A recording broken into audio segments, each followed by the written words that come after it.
sexy. Kindness is sexy. KIS. Kindness is sexy. Kindness is sexy. Hi, it's Mary Ellen O'Neill Nadley with KIS, Kindness is Sexy. And today I'm here with Barrie-Innisfil Member of Parliament, John Brassard. Hi, everyone. And we are going to be talking about the kindness that we see in the two communities. We actually live in a great area where both Barrie and Innisfil work together. And we just happened to have an incident that happened, and people have really pulled together from both communities. It was during the tornado that was just a week and a half ago. July 15th, Yeah, it was kind of like the South Barrie and North Innisfil connection that was severely affected.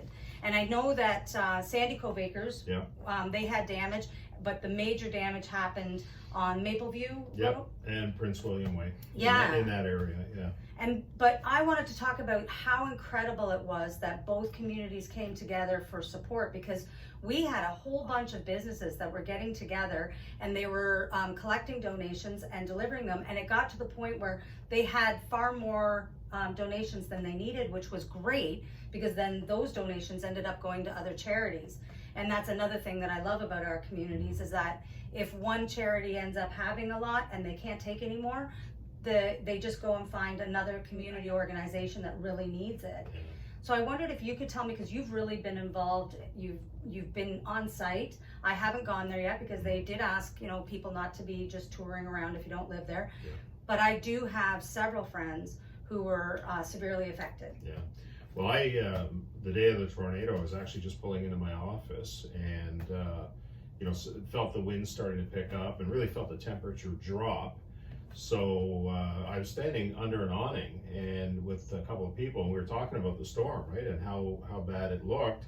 And then shortly after the winds picked up and I didn't see the tornado, I checked the City of Barrie app for the fire department, and it showed that they were responding to houses that had collapsed, right? So I called Mayor Lehman right away and I said, Jeff, I think we had a tornado go through. So I came up, I picked up Brandon in my office, because it's only 5 minutes away. Yes, you're literally up the it's street. Close. So I picked up Brandon. We ended up going to the site because I have a lot of friends that live there too. And the first two people that I ran into was Jen Ray, who works for the town of Innisfil. Right. And then Jocelyn McFarquhar, who's a friend of ours, and Jen, you could tell, was upset, gave her a hug. Then I went and saw Jocelyn, made sure that she was okay. And you can smell natural gas in the air, right? And at that point, the former firefighter instinct in me kicked in. And I noticed your helmet in your boots. Well, I was 30 and a half years as a firefighter, so I went around back because the barbecues had been ripped right from the gas lines, right? Oh. So I went and turned off some of the gas lines in the back, and just to make sure that everything was safe and secure. But even then, the coordinated response, if you want to talk about response of our community, the coordinated response of the fire services, EMS, police services, all of the utility companies, whether it was Barrie Hydro or InPower in Innisfil, just incredible coordination and the work that they did. I mean, I got there at a point when people were just coming out of their houses, and the fire department was on scene, and it was just incredible just to see this level of coordination. I saw the live videos that people were posting, because two of the women that work in my office, they both live right there. They were lucky enough that their houses weren't affected, but unfortunately their friends' houses were. And, we had emergency services from all over Central Ontario, the OPP, and of course in Innisfil at Sandy Cove, Innisfil Fire, and the South Simcoe Police. So the level of coordinated response, and everybody was shocked, of course, and lots of tears. People were crying, they were assessing the damage, homes off their foundations, roofs blown off. It was just incredible. Miracle that nobody was killed that day. Just an absolute miracle. That's actually something that blew me away, because there was that construction site, and there were 3 gentlemen that were actually in one of those containers, and it was lifted and tossed.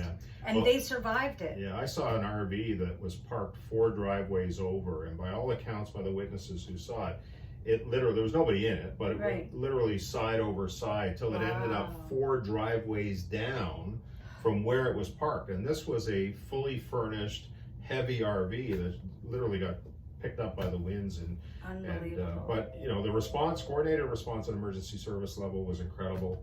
But what happened shortly after that in terms of the community response was even more incredible. St. Gabriel's was set up as a makeshift drop-off Yes. place. People were bringing water, food, all kinds of different things. And it was immediate.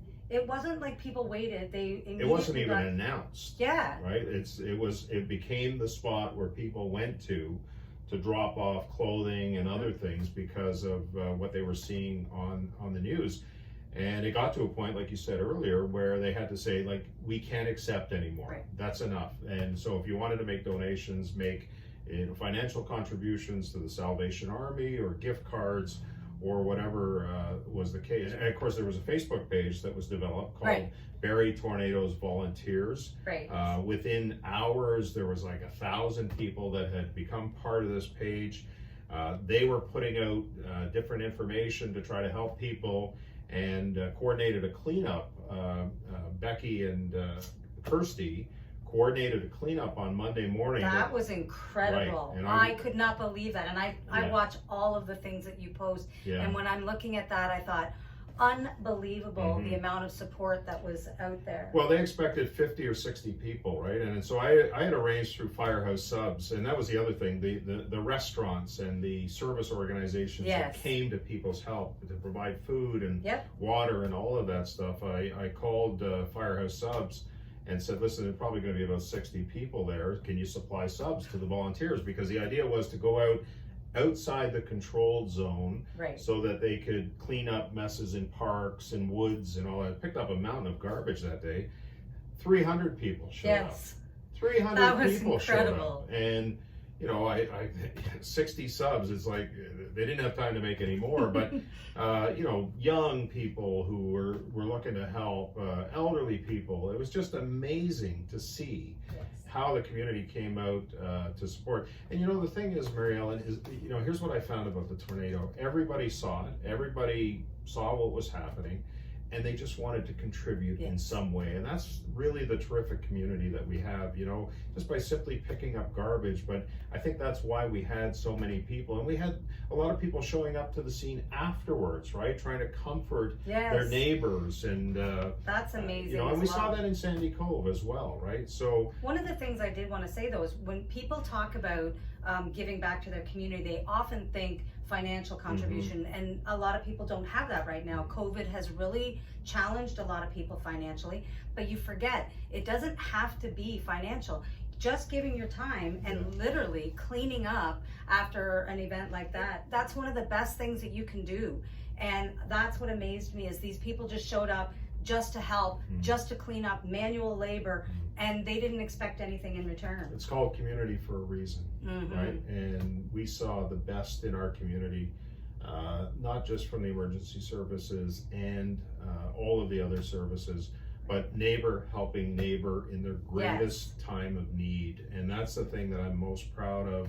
And I know, you know, I'm proud of Barrie City Council, of Mayor Lehman, the job that he did, Mayor Dolan in Innisfil and Innisfil Town Council. Everybody came together to make sure that they helped those residents in whatever way they could. And, you know, they're continuing to be there. There's last night, Thursday night, there was a mental health session that was That's organized by fantastic. Councillor Jim Harris and brought in some of the local social agencies, mental health agencies, to talk about how to deal with tragedy and how to deal with disaster. So, you know, this is the type of support that's ongoing. The residents are going to need our help for a long time. Many of them have been displaced. Yes. But you know, just to see our community come together has just been an absolute blessing, and I can't say enough about the effort of everyone as a result of this disaster. I am so proud of our community. I'm from Innisfil, but I've worked in Barrie and Innisfil. And I've lived in Innisfil for over 30 years, and my entire experience here has been wonderful because I've worked in the nonprofit industry, and I love that.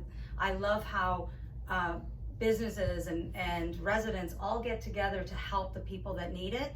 And just this event happened to remind me how incredible everybody is. One of the things I really did want to talk about was the fact that in our community, in Innisfil, we have had a major loss. We have one of our strong community supporters, Troy Scott, who used to own Foodland in Stroud. He has been so strong in our community, and we just lost him to COVID, which is really heartbreaking because anything that I had, I was the general manager of the Innisfil Chamber of Commerce for years, and anytime I had anything, I knew that I could go to him, that he would be willing to help. It didn't matter what it was, he was always willing to help out. Everybody knew Troy as the owner of the Foodland in Stroud. It didn't matter what community organization, what agency, Troy was always there to help, whether it was Rotary or other organizations. I know he was there for us many times. We would do our community barbecue, right? And it was really an event to bring everybody together. I think you were there one year. It was a community event at the Stroud Arena to bring everybody together, and he would supply us at cost with hamburgers and hot dogs and drinks and all of that stuff. But it's a big loss for our community. But his family, of course, with two young girls who've lost their father. The hope was, everybody knew that Troy had COVID. We knew that he was battling, but we were kind of inspired by Edwin Ng, who was the public support worker at Roberta Place, who ended up getting a double lung transplant and just had recently come home just before Troy passed away. So there was that hope, because COVID obviously ravaged Troy's body, and he was healthy at 45 years old. He was a hockey player and a golfer, and but we were all hoping that he would overcome this, and unfortunately he didn't. And I've been on the phone with his good friend Tom Rayburn, who's the former fire chief in Innisfil, and Tom knew Troy since he was 5 years old, right? So the whole community, his family, his friends, those of us who work with Troy to promote and bring on those community events are really feeling a deep sense of sorrow and a deep sense of loss as a result of his passing. And I just this week I had a suggestion come in. Innisfil started those community fridges. I love that. Yeah, and it's a great idea where people can bring food, and you don't have to pay for it. If you want to come, if you need some food, you can grab it. I know there's one at the Innisfil Recreation Center. Yes. And somebody suggested this week, and I passed it on to Mayor Dolan, that we rename that fridge, or perhaps a future fridge, the Troy Scott Community Fridge, so that we could reflect, his values and his purpose in the community. And the fact that often that's what he was giving, was food. Right, and that's why it's when somebody brought it to my attention, I thought, wow, that's a perfect idea, right? And I mentioned it to Mayor Dolan, and she thought it was a great idea as well. So I wouldn't be surprised at some point in the community that you see a Troy Scott Community Fridge erected somewhere, so that it gives to people what Troy gave to our community. So I would absolutely love to see that happen. Yeah. I know that I was completely shocked when I saw it, because I hadn't worked with him in the last few years because I was kind of in and out of the community, but I shop there all the time, and my mother-in-law absolutely loves him. Yeah. And that was really hard on her as well. Well, I'll tell you a story.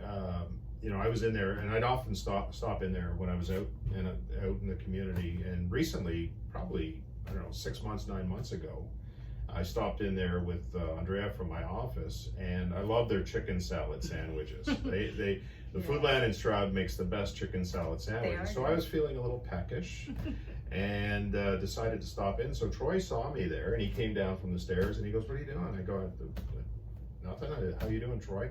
And he goes, "No, just take the sandwich, man. You don't have to." I said, "Troy," I said, "you're in business to make money, right?" I said, "If I can't afford a $3.99 chicken salad sandwich," I said, "I can't afford anything." And I would be in there as well, and I would see him, if there were seniors that were standing in line, he would open up another line to go to those seniors and say, listen, come on over here, I'll take care of you. And he would open up the cash so that they wouldn't have to stand in line, and so that they could get through it quickly, right? That was actually something my mother-in-law pointed out, because she's one of those people that he would do that for. Yeah. And for her, she, you know, standing for a long period of time now, she's 87 years old. I hope she doesn't mind me saying that, but she looks incredible. For her, it's a little more of a challenge, and she was always so thankful, and she would constantly tell people. She'd just be like, oh, Troy does this and Troy does that, and I thought, it's so nice because you're hearing it from people that are right there and shopping in his store. Yeah, so. and I just a week before he died too, I actually spoke about him in the House of Commons, right? Just about the struggles that he was going through at a time when Edwin Ing had come home. And you know that our minds are still and our hearts are still with Troy Scott. But unfortunately, he passed away. It's a big loss to his family, obviously. His many friends in Innisfil and Barrie too. He had lots of guys he played hockey with here, but also for our community, because there will never be anyone else like Troy Scott. Yeah, I completely agree with you on that. I wanted to talk about, because we were mentioning about that fridge, I love the idea. I have heard people talking about, you know, having those community boxes where you put non-perishables, things like that, but it's not quite the same. This has all different kinds of foods in it. And I wonder if you could tell me a little bit about it and how the food is being supplied, so that if people want to, you know, maybe donate or volunteer to be there. I don't know if they need volunteers to help stock them or anything like that. The fridge is open. It was not literally open, but it's open all the time, and it's an opportunity for people to simply stop by and drop things off. Right? Obviously, you want as fresh as possible. Right. You don't want to be clearing out your fridge to bring it to this fridge. Exactly. But it's perfectly suited because the Innisfil Farmers Market happens every Thursday at that location. So my wife was there yesterday, Leanne, who you know, and she bought a couple of things and brought it over to the fridge. So it's in a perfect spot, but it's an opportunity for people to just simply, you know, if you got yogurt that you want to drop off, if you want information about it, you can go to the Innisfil Community Fridge at the Town of Innisfil website. That's where you find out exactly what the fridge is all about, what you can bring, what it means, what it represents and stuff. So I would encourage everybody to check out the town website.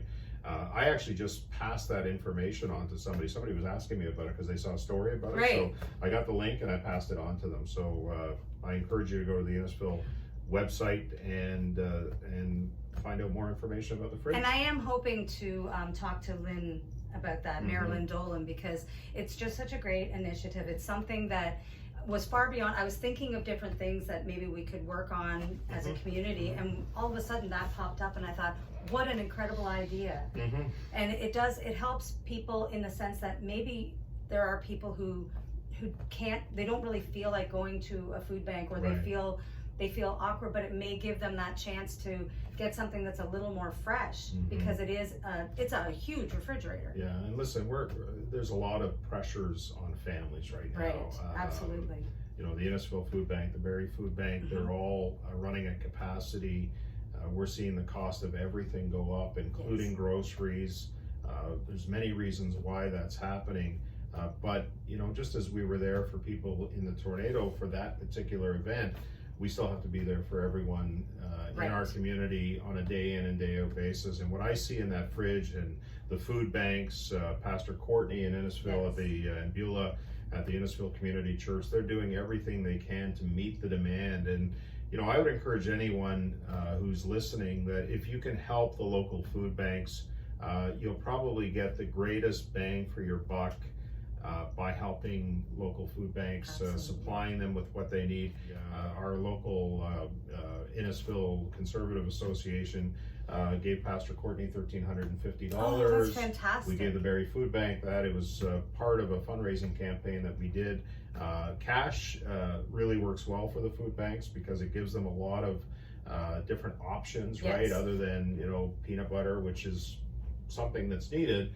but they would much prefer to be able to go out and buy what they need as opposed to just simply bringing in boxes full Right. of food. So And then they can get things in bulk as well, which and they get them at a good price, and they used Exactly. and they go to No Frills is really helpful yes, with them. absolutely. Troy was helpful with the Yeah. food bank as well, the Foodland in Stroud. So it really gives them a lot of options, and that's really their preferred choice. And I would encourage anybody to go that route. I've Gift always cards too. yes. Gift cards help. Yeah, that's right. Because one of the things that I've done over my years of being in Innisfil, my children, myself, we've volunteered at the food banks, we've delivered things to the food banks. I was actually just there 2 nights ago because one of the businesses, A Taste of Europe, Daniela De Silva, Lefroy, yeah, in Lefroy. yeah. My wife goes down there for ice cream. Oh yes, Yeah. best So, ice yeah, cream yeah, around. yeah. So Daniela had collected for the tornado, but again, we had talked about the fact that they had more than what they needed. So the first thing she did was say, where else could this go? So we took it to the food bank. And it's funny, you take something in and immediately Pastor Courtney is, okay, let me take a selfie with you because I want to thank you. And it's great. He puts up this little thank you, and people, they always say, I don't need a thank you, but it's nice to see it because when you see that, people in the community say, oh, you know what? That's a great thing to do. Maybe I can do that. Yeah. And I think that's really important. So that's one of the things, and I'm glad you bring that up because it's one of the things as a member of Parliament that I have a platform, right? And I really try to use it in a positive way, whether it's acknowledging work people do in the community, like Pastor Courtney and others, right? I really have an opportunity to use that platform in a positive way. People ask me often, why do you go to so many events, right? And I mean, we go to a lot of events. We haven't been lately, unfortunately, because of COVID. Right. I'm really looking forward to starting, although we've started ramping up a little bit. But the platform that I have is unlike any other platform. There's a lot of people that pay attention to that, and I say to what I do, and I say that with all humility. But if I can find one person to volunteer, one person who needs help to seek it, one person to donate, or one person just simply to get the word out, then I'll have used my platform in a positive way. I right? agree. Thousands of people follow us on Facebook, Twitter, and all that stuff. If I can help the community in that way, because I feel it's a great responsibility as a member of Parliament to be able to do that, then that's why we do what we do, and that's why we go to so many events, whether it's the Run for Alzheimer's, the Walk for Alzheimer's, or the Crohn's and Colitis walk, or just simply the Rotary Club raising money through a bottle drive. All of those things I can help promote using my platform, and I feel a great responsibility as a member of Parliament to do that. You are always fantastic. Every event that I have ever had, you have always been there. It's just one of those things where I know that I can count on. Even one of the motorcycle rides that we did for Youth Haven. At IBR. Yeah, and you had your barbecue that day. Yeah. So you came from your barbecue so that you could be at our event, which for me that's important. Like it's huge. Plus, even when I did the jump, the skydiving jump at Joe's place. It was a face your fear, and I really did face my fear. The best part was though, I made my husband jump, and he'd never even been in a plane. So I remember you telling me that he'd never been in an airplane, and he's gonna fly in one with no door. How cool is that? And no seats. And he was the first one out. I was horrified when I found out he was going out Did he first. say Geronimo when he left? Or? He said nothing when he left. And I don't think he said anything to me when he landed either. That's like funny. when I landed, I don't think he was How ready did to you talk. make me do this, right? It was insane. How high was it that you jumped from the We were game? supposed to go 10,000 feet, but we Right. actually jumped at 14,500. Really, eh? Yeah, and that's where he started to even get more anxious because they were talking about it and they're like 14,500, and he's like, they said 10. And I'm like, what's the difference? 10,000 or 14,500, it's still bad. But I would do it again, I found out. Yeah. He said he will not. Yeah. It's something I've never done, and it is one of those face your fear moments, but well, no, I've got a busy summer. Whatever. Yes, using the platform for those purposes, raising awareness of what just last week I was at a fairy tree in somebody's backyard. but it's for Huntington's disease, right? And wow. most people don't know what Huntington's disease is. I do know what that is, Yeah, actually. but most people don't, right? Yes, so, right. I went to Joanne and Steve's house. They showed me around. We posted it on social media.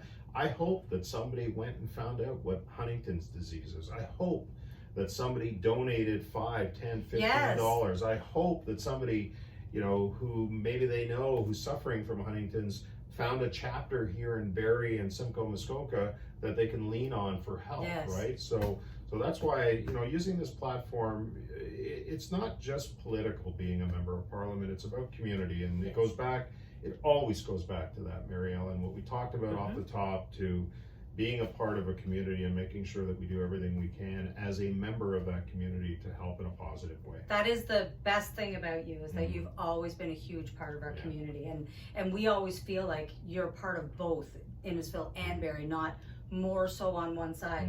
It's fantastic. So you have these awards that you give out every year. Is it once a year, twice a year for the volunteer? Every year. Yeah, we started it 5 years ago. We call it the Barrie-Innisfil Volunteer Awards.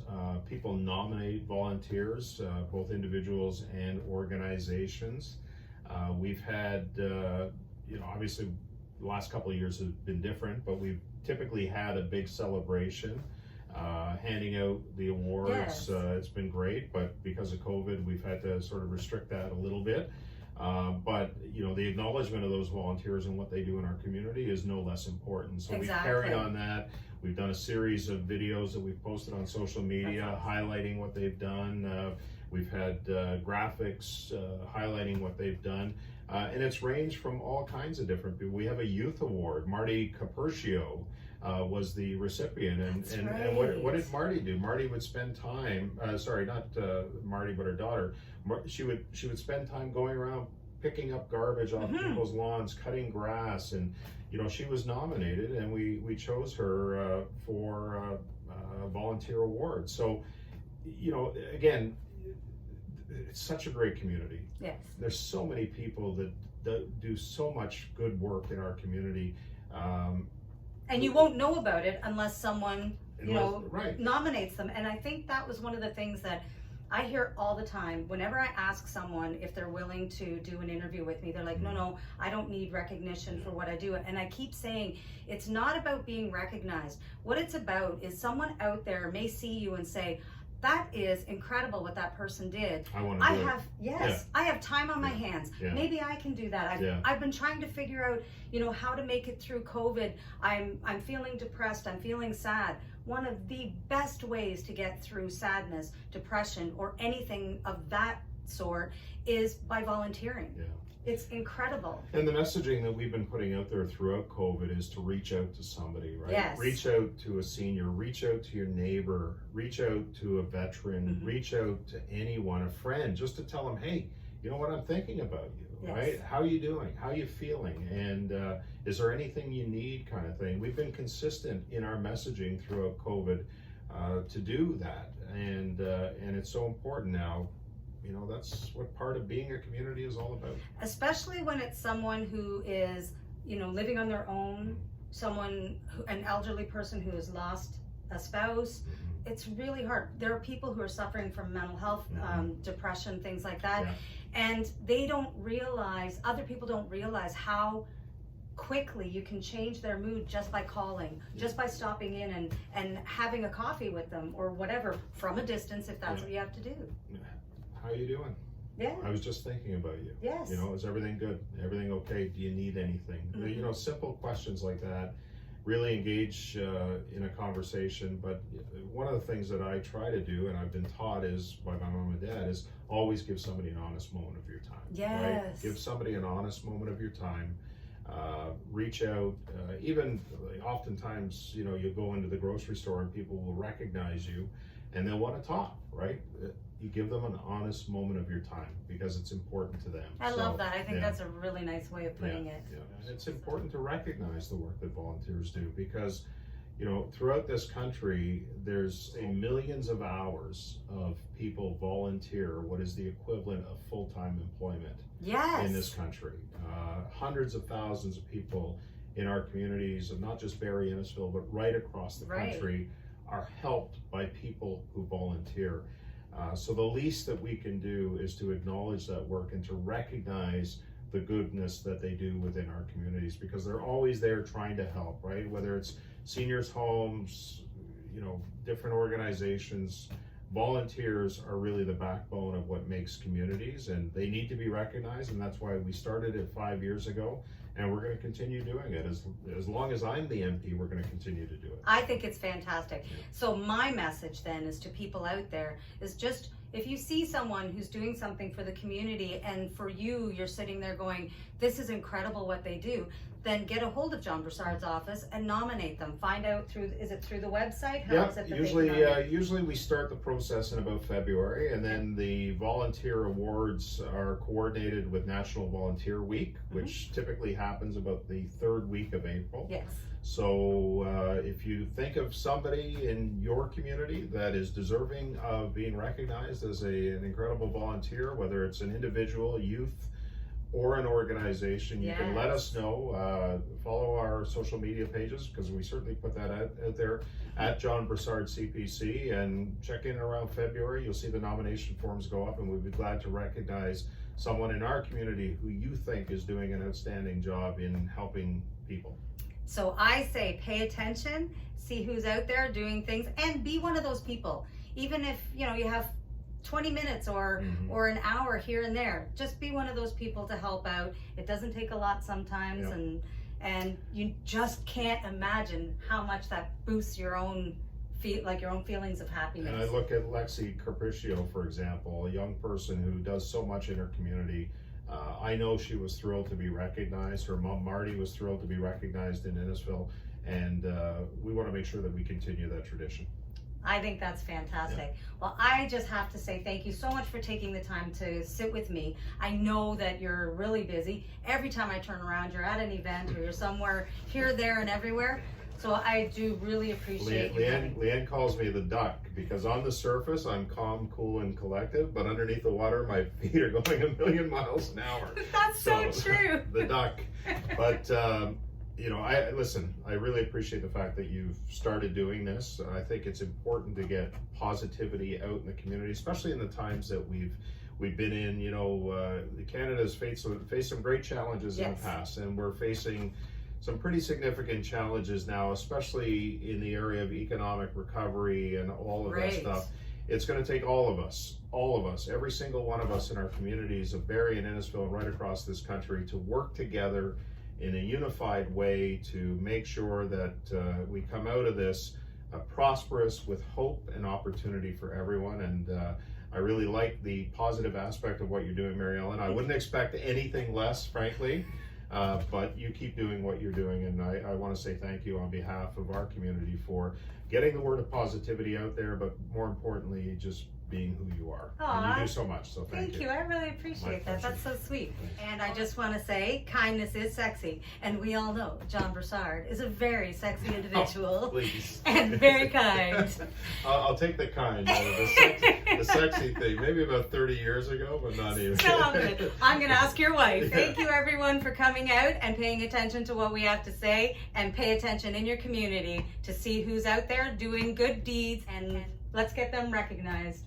Hey, how you doing? How's your day going? I was just thinking about you. That's all it takes. There you go. Have a great night, everyone. Thanks. Bye. Bye.